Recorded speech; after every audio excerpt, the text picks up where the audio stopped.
Les îles Shetland se situent en pleine mer, à mi-chemin entre la Norvège et l'Écosse. Historiquement, cet archipel a donc longtemps été sous influence viking. Pas surprenant alors que de nos jours se tienne un festival viking, le festival Uphelja. C'est un grand rassemblement se déroulant le dernier mardi du mois de janvier dans la petite ville de Lerwick et qui met à l'honneur certains éléments de la culture et des traditions vikings. Mais à l'origine, ce festival avait avant tout pour vocation d'égayer les longues et froides nuits d'hiver qui peuvent durer jusqu'à 17 heures en début d'année.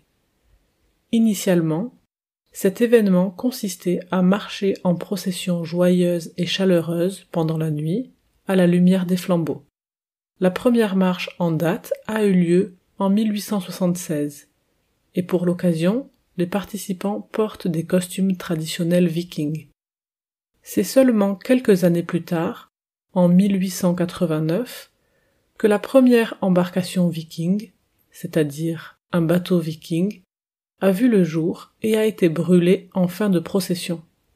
Pour ce qui est de la participation, des milliers de personnes, habillées en costumes d'époque, paradent à travers la ville et, à la nuit, près d'1 millier de flambeaux illuminent le défilé qui commence à 19h30 pour une longue nuit de festivités.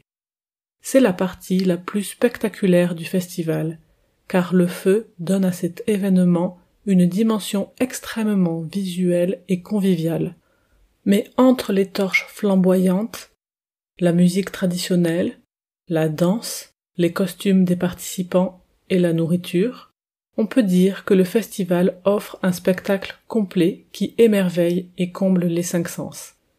Et pendant ces heures sombres, les lampadaires de la ville sont tous éteints pour laisser place à la lumière des flammes.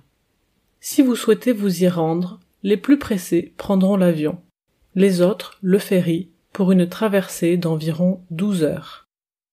Alors, à vos agendas, le festival ne dure qu'1 jour et 1 nuit à la fin du mois de janvier. Par contre, sa préparation dure 364 jours, de quoi impliquer la communauté locale pour la préparation des costumes et des bateaux, car ce n'est pas le travail qui manque.